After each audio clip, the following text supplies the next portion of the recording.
آج کے عہد کے سارے لوگوں کو میں دعوت دے رہا ہوں جو ہمیں نشتر مارتے رہتے ہیں اپنے حجروں اور گھرنوں میں بیٹھ کر کہ یہ جلالی پتہ نہیں اس کو ہو کیا گیا ہے، کسی کو چھوڑ نہیں رہا، میں تو کسی کو چھیڑ نہیں رہا۔ اگر ویسے کوئی چھوڑا نہیں جا رہا اپنے اعمال کی وجہ سے تو پھر چھوڑا بھی نہیں جائے گا انشاءاللہ۔ یہ الکفایہ ہے۔ الکفایہ کے اندر خطیب بغدادی نے تو یہ ذکر کیا کہ امام احمد بن حنبل کے پاس ایک حضرت صاحب حاضر ہوئے، صفحہ نمبر 178 ہے، تو محمد بن بندار سباک جرجانی وہ کہتے ہیں، اب میں نام کسی کا نہیں لوں گا، لیکن جن جن پر فٹ آ رہا ہے وہ علیحدہ بیٹھ کے سوچ کے تائب ہو جائیں ایسی باتوں سے جو وہ صلح کلیت کی تینوں شکلوں میں سے کسی طرح کی بھی کرتے ہیں، اور یہ نہیں کہ وہ مجھ پہ کوئی احسان کریں گے، اپنے اوپر احسان کریں اور دین کی حفاظت کے لیے اپنا کردار ادا کریں۔ یہ کہتے ہیں قلت لأحمد بن حنبل، میں نے امام احمد بن حنبل سے کہا، انه لیشتد علی ان اقول فلان ضعیف وفلان کذاب، کہا کہ حضرت مجھ سے تو یہ کام نہیں ہوتا کہ میں یہ کہوں کہ فلاں راوی جو ہے وہ ضعیف ہے اور فلاں جو ہے وہ جھوٹا ہے، بڑی بڑی ہستیاں ہیں زمانے کی مشہور، اور یہ کچھ لوگ اس کام میں لگے رہتے ہیں کہ فلاں کذاب ہے، فلاں جھوٹا ہے، فلاں جو ہے وہ ضعیف ہے۔ یہ سخت تقریریں مجھ سے نہیں ہوتی، میں شعلہ نہیں بن سکتا کہ کسی کے بارے میں میں یہ کہوں۔ یہ ٹھیک ہے کہ چلو اپنی جگہ اس نے حدیث میں گڑبڑ کی ہوئی ہے، وہ ضعیف ہی اور ہے وہ کذاب ہی، لیکن میرا مزاج نہیں مانتا کہ میں ان باتوں میں پڑھوں۔ اب تو غیروی صاحب آج کے حالات میں دیکھ لیں، جو تفضیلیت کے، رافضیت کے، ناسبیت کے، خارجیت کے، قادیانیت کے، روابط کے گرو ہیں، ان کے خلاف بولنے میں کچھ لوگ بڑے سیریس ہیں کہ جلالی بولتا تو بولتا، پھر ہم تو نہیں بولیں گے۔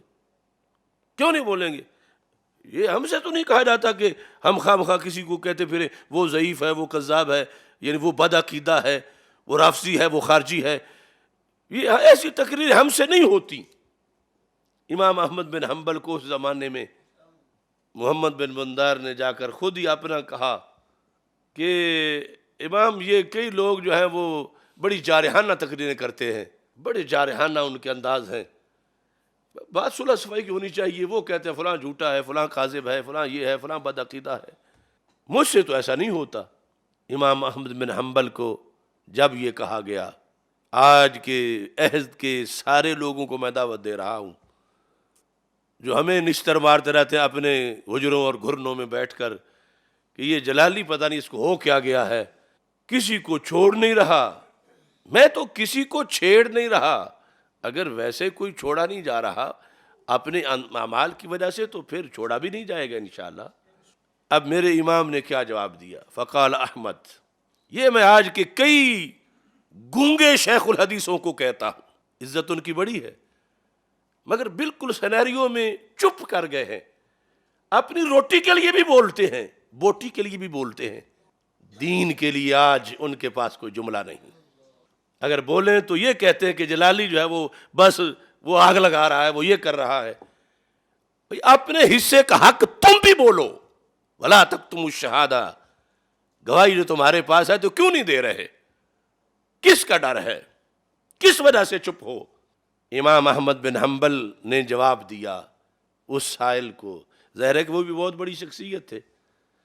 آپ نے فرمایا اذا سکت انت وسکت انا، اگر یہ جو ٹولہ ہے حدیث میں ملاوٹ کرنے والا، بد عقیدہ لوگ، دین میں گڑبڑ کرنے والے، ان کے خلاف بولنے سے میں بھی چپ کر جاؤں، حضرت آپ بھی چپ کر جاؤ، فَمَتَى يَعْرِفُ الْجَاهِلُ الصَّحِيحَ مِنَ السَّقِيمِ، تو بیچارے جاہل کو کیسے پتا چلے گا کہ صحیح کون ہے اور غلط کون ہے؟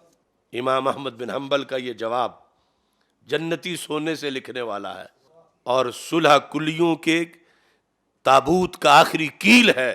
اذا سکت انت، کہ تم چھٹی لینے آئے ہو. امام کہتے ہوں گے نا بولا کرو، یہ حدیث میں لوگ گڑبڑ کر رہے ہیں، آگے جا کے بڑا مسئلہ خراب ہو جائے گا. بتاؤ کہ فلاں جھوٹا راوی ہے، فلاں بدعقیدہ ہے، فلاں رافضی ہے، فلاں خارجی ہے، یہ بولا کرو. اور یہ حضرت صاحب کا مزاج نہیں بن رہا تھا اس وقت. پہلے کہا کہ یہ باتیں جو ہیں یہ موضوع اچھا ہی نہیں ہے. تو آپ نے فرمایا کہ اذا سکت انت، اگر تم چپ کر گئے، وسکت تو آنا، اور تیرے مشورے کے مطابق میں بھی چپ کر گیا، یعنی مزاج ہی یہ بنا لیا علماء نے. فمتا یعرف الجاہل الصحیح من السقیم، تو پھر صحیح اور سقیم، سقیم ہے بیمار، جاہل کو صحت مند اور بیمار کا پتہ کیسے چلے گا؟ پھر اس پر تو بڑا ظلم ہو جائے گا. وہ کیسے دین سمجھے گا؟ وہ کیسے دین پہ عمل کرے گا؟ امام احمد بن حنبل نے کھری کھری سنا دی. اور یہ پالیسی مت سوچنا، معمولی سی دور کی بوتھی صلح کلیت کی اس جملے میں امام احمد بن حنبل نے فوراً رد کر دیا. کہا کہ ایسی سوچ مت رکھو، شمع بننا ہے شمع بنو، شعلہ بننا ہے شعلہ بنو، شعاؤں سے کرنا ہے شعاؤں سے کرو، اور اگر چیر پھاڑ کرنی ہے آلات سے، لوہے سے، چھریوں سے، تو وہ بھی کرو. یعنی فکری طور پر یہ سب مسئلہ تو اس چیز کا ہے. ہم کسی کو نہ جنگ پہ اکسا رہے ہیں، نہ کسی کو ہم دہشت گردی پہ لگا رہے ہیں، مگر قولوا قولا سدیدا سے کیوں روکا جا رہا ہے لوگوں کو، اور کیوں نہیں اس پہ عمل کیا جا رہا؟ یا ایھا الذین آمنوا اتقوا اللہ وقولوا قولا سدیدا. جب کہا جائے کہ اوپر مان لو آسمان پھر بھی ٹھیک ہے، نیچے مان لو پھر بھی، تو یہ قول سدید ہوگا. تو صلح کلیت ایک جھوٹ ہے جس کو یہ بڑے بڑے سکالر بہروپیے یہ جو ہے وہ براڈ مائنڈڈ بن کے بیٹھے ہوئے ہیں کہ چونکہ ہمارا علم بہت ہے تو اس لیے ہم یہ گول مول کر کے بیان کر سکتے ہیں، ہم پردہ ڈال سکتے ہیں، ہم یہ کر سکتے ہیں، ہم ہر کسی کو راضی کر سکتے ہیں، جو اوپر کہے آسمان کو اس کو بھی، جو نیچے کہے اس کو بھی.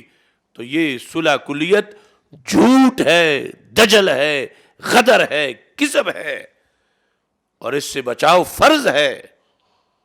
اس لیے امام احمد بن حنبل نے یہ ارشاد فرمایا کہ دین اگر بچانا ہے حضرت صاحب تو پھر یہ کہنا پڑے گا کہ فلاں ضعیف ہے، بنا ہوا بڑا حضرت ہے لیکن ہے ضعیف، عقیدے کا ضعیف ہے، یا ہے کذاب، حدیثیں اس نے گھڑی ہوئی ہیں، یہ کہنا پڑے گا.